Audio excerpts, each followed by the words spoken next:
皆さんこんにちは。生き物とものづくり系チャンネルの佐々木家の休日へようこそ。このチャンネルでは主に爬虫類を育てたり爬虫類の飼育用品を作る動画を投稿しています。今回はミヤコヒキガエルの飼育ケースが湿気でギットギトになってしまったので、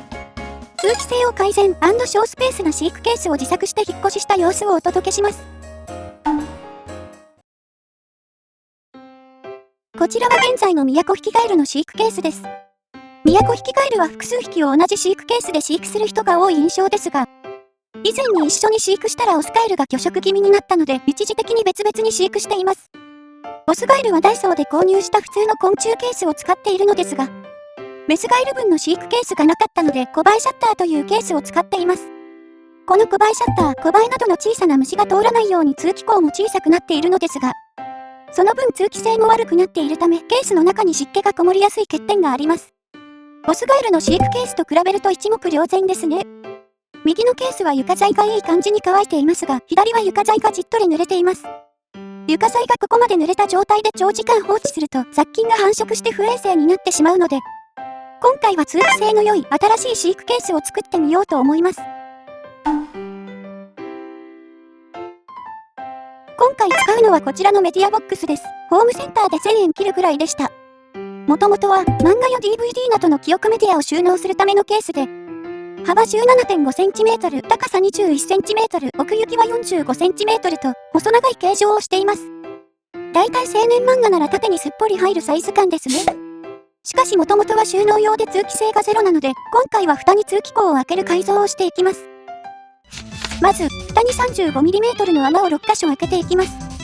プラスチックは割れやすいので貫通する直前で止めて、後でニッパーで削りました。穴の断面がかなり汚くなりましたが大丈夫です。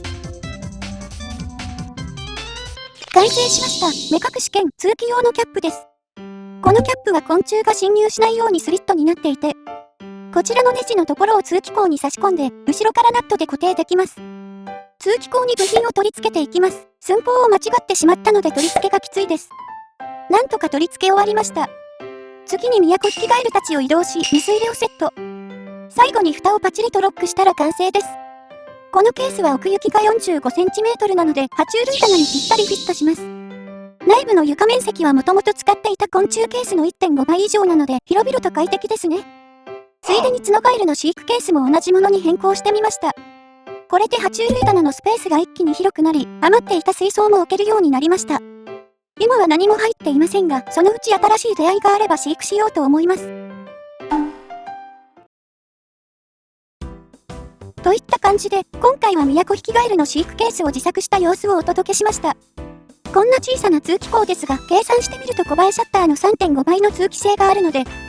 湿気対策にはかなり効果があると思います。ケースの素材が食品容器でよく使われているポリプロピレン製なので透明感はありませんが、以前の環境では土汚れであまり見えていなかったので、個人的にはこれで十分です。もし今後改善するなら、以前の昆虫ケースのようにポリスチレン製の透明なケースで作ったり、レーザーで直接蓋に穴開けするのが手っ取り早くさらに通気性を向上した加工ができそうですね。最後まで見てくれてありがとうございます。皆さんのいいねやコメントが毎回制作の励みになっています。このチャンネルでは今日のような動画を定期的に投稿していますので、ぜひチャンネル登録をお願いします。また、ご興味があれば各種 SNS や通販サイト、DIY 系のブログも運営していますので覗いてみてください。それではまた次の動画でお会いしましょう。バイバイ。